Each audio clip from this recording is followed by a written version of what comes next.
Hello guys, Art-Teeves here.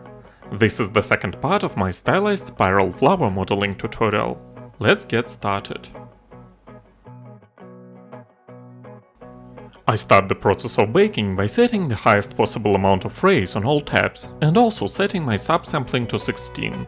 My texture padding is also set to 16. When modeling stylized flowers, I enjoy starting by applying a preset creature skin material. My current project delves into the realm of dark fantasy flora. I envision a flower with a flashy veined texture designed to glisten eerily under the pale caress of moonlight.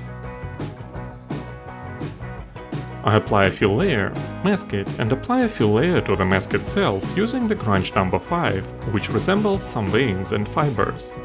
I reduce its height, increase its styling, and play around with its color.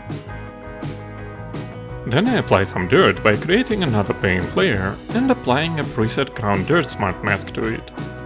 I give ground a high roughness, increase its height, and reduce the mask's balance just a little bit. You may want to reduce the opacity of this layer. Next I duplicate the main stock folder and reuse it for other parts of the model while altering most of its settings, especially color, roughness, and tiling.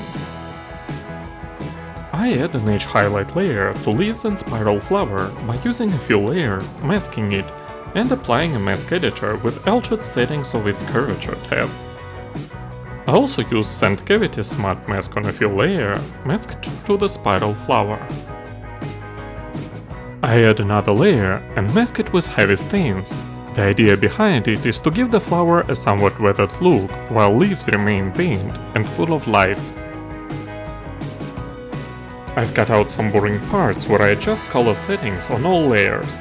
Next thing I do is adding the paint layer, setting all of its blending options to pass through, and using the clone stamp tool to conceal all visible seams. The quality of seams may be increased by altering your brush flow or adding some semi-transparent layers to conceal seams even better. Remember to evaluate all changes in different environments with different light settings. Thanks for watching guys. If you got any value from this video, be my guest and subscribe to my channel for more stylized content. And most importantly, have a great day.